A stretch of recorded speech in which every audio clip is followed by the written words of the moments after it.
@gmail.com. We must wage what I have called total war against public enemy number one. I support a change in law to end federal criminal penalties for possession of up to 1 ounce of marijuana. That marijuana, pot, grass, whatever you want to call it, is probably the most dangerous drug. Some think there won't be room for them in jail. We'll make room. I experimented with marijuana a time or two, and I didn't like it and didn't inhale. And one major responsibility is to encourage people to use less drugs. Entirely legitimate topic for debate. Radical Rant.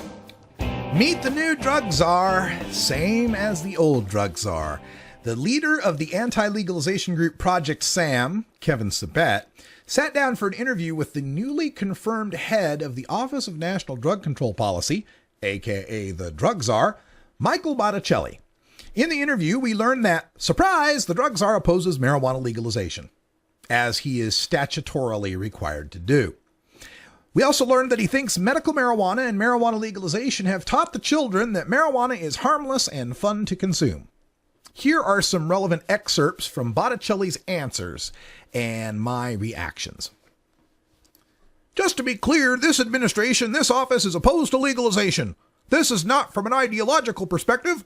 When you look at the research, the science, and the data behind the health harms of marijuana, particularly as it relates to the youth in this country, I think we have some real challenges and hurdles facing us. That's from Botticelli, and I would say that's kind of strange, because I was just reading this piece in the Washington Post. It's entitled, "Marijuana May Be Even Safer Than Previously Thought," researchers say.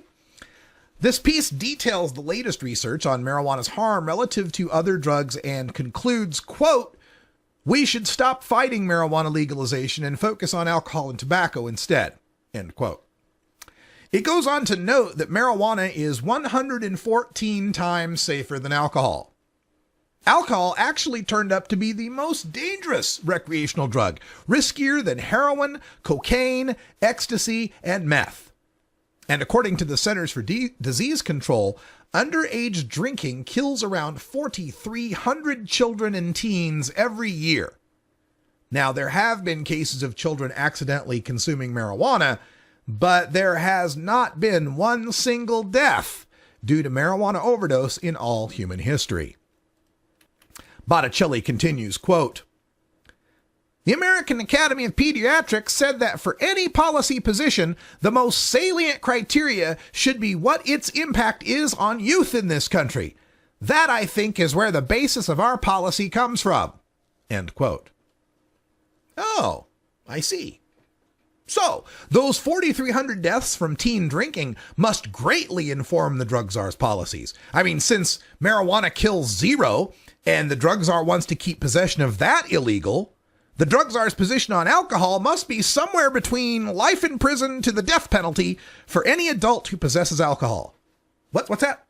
Oh, no, I'm sorry. I'm told the drug czar doesn't take a position on alcohol prohibition, since that's not a drug of abuse listed on the controlled substances schedule.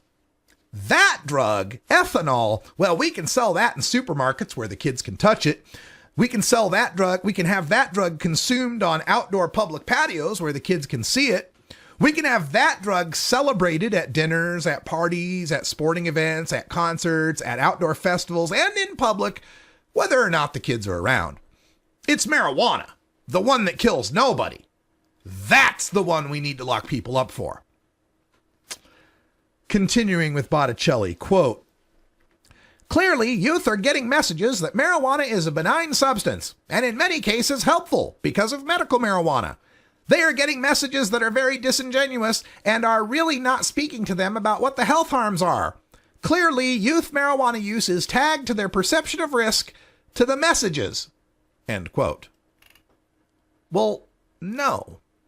The thing is that the youth are getting the message that marijuana is not going to cause schizophrenia, that marijuana isn't going to cause lung cancer or COPD, that marijuana isn't going to lead inexorably to heroin, that marijuana is not going to deplete their IQ, and that marijuana users can grow up to be smart, rich, successful people.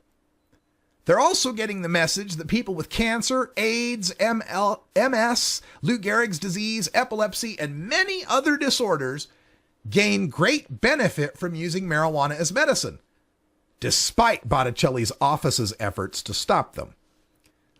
It's no surprise the perception of marijuana's risk by teens is plummeting when the hyperbolic lies of prohibition are being replaced by the truth about cannabis. Botticelli continues, quote, "If you think of what Big Tobacco did, they said, our product is helpful. It relaxes you. It makes you feel better. They had physicians promoting it. They used very funny cartoon characters to market their products, and they refused to reveal the ingredients of their products. And I think you can begin to see that the exact same things that we had to undo with the tobacco industry are now happening with the commercialization of marijuana." End quote. Well, there are 3 reasons Big Tobacco had to lie about the harmfulness of its product, hide its ingredients, and market it to young people with cartoons. That would be because cigarettes are a toxic, unpleasant, addictive product. Most people who try a cigarette for the first time will hack and cough, feel dizzy and nauseous, and dislike the smell and taste. Adults who try a cigarette for the first time aren't likely to try a second. Therefore, Big Tobacco had to use Joe Camel to lure in young people whose penchant for risk and susceptibility to peer pressure and rebellion allows them to get past the nasty initiation period for new tobacco consumption. Big Tobacco had to lie about the health risks of its product to forestall millions of its adult customers dropping the habit in favor of their health. But Big Marijuana doesn't have to lie about its product. Marijuana really does help with stress and nausea and sleeplessness, mood and pain and anxiety, appetite, and many other conditions. It's a pleasant experience for most adults who try it. And in the jurisdictions that have legalized it, a very careful inspection of the product is conducted with informative labeling on the package as a statutory requirement. It's only the black market marijuana that's sold with mystery ingredients. And the other thing Botticelli addresses in this interview with Kevin Sabet from Project Sam are his thoughts on how legalization impacts people like him who are in recovery from drug addiction. He's a recovering alcoholic, and he says, quote, "It's been a long time now, but I think back to my early days of recovery, and I remember how hard it was for me to do things like walk down the street and walk near the bars that I used to hang out. I used to cross the street. As a person in recovery, I don't want to be walking down the street and smell marijuana smoke. I don't want to be walking down the street and see one more temptation because there is a marijuana dispensary down the street. And I think assaulting people with seeing people smoke and the smell and dispensaries and advertisement is yet one more thing that people, particularly people in early recovery, have to deal with and struggle with." End quote. Yeah, no kidding. Look, I know as a person in recovery from obesity, when I walk down the street and see a McDonald's or a Baskin-Robbins, or I smell buttered popcorn at the movie theater, or I watch TV and see commercial after commercial for junk food, boy, it's really hard to deal with those triggers. Obviously, what we need to do is criminally prohibit all these things so people in early recovery from obesity have a chance to lead a thin, active, healthy life. Talk about your nanny state. My God, it's galling to hear the drug czar talk about his own responsibility to steer clear of distribution and advertising of the drug he was addicted to, alcohol, while he maintains a position that it's the government's responsibility to protect the tiny minority of people with other drug addiction issues from the smell of an herb 114 times safer than his drug of choice. Botticelli continues, quote, "I do wish the recovery community was more involved in this because I do think a lot of people probably feel the same way that I do. I feel like their needs have not been heard and attended to as we think about what's right to do for our communities. I agree that we've got to look at disproportionality in our criminal justice system, but how do we attend to the needs of everybody in our community? And I think the recovery voice is often not vocal. It's clearly not heard as we're thinking about, quite honestly, the commercialization." End quote. Well, see, the problem, though, is that the recovery voice is often the drug rehab centers.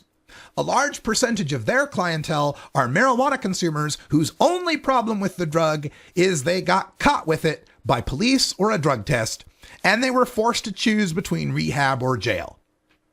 According to the treatment episode dataset, the admissions for 2012, over 43% of those admitted to rehab who used marijuana were sent there by the criminal justice system.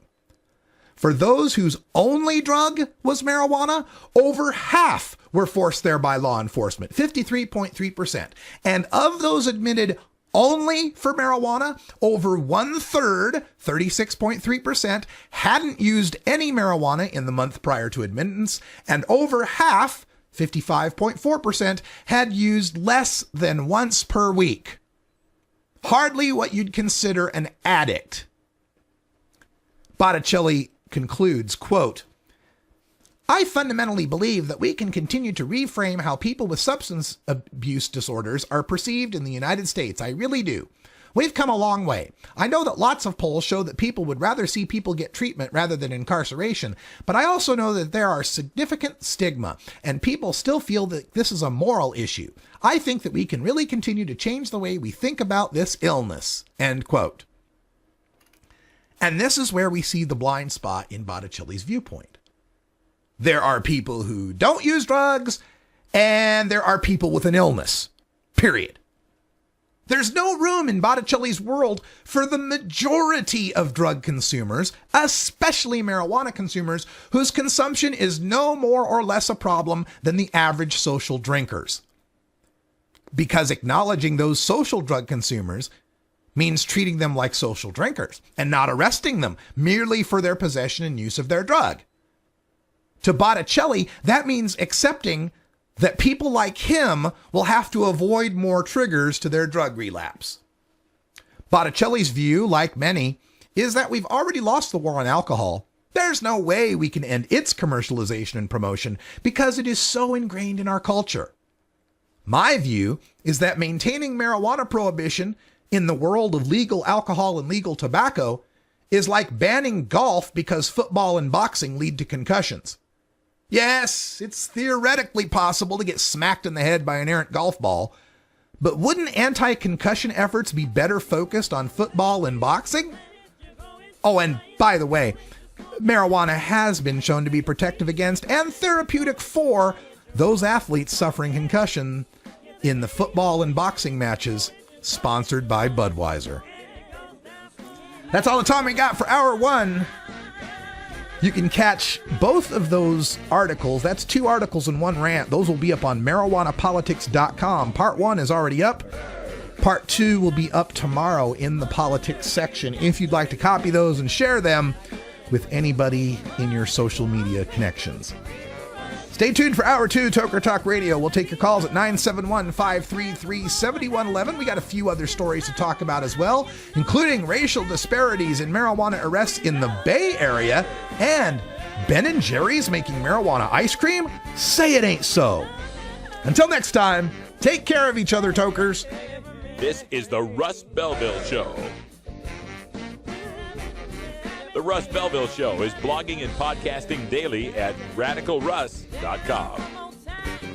You take a seed, you plant it, you grow it, you dry it, you roll it, you smoke it. You take a seed, you plant it,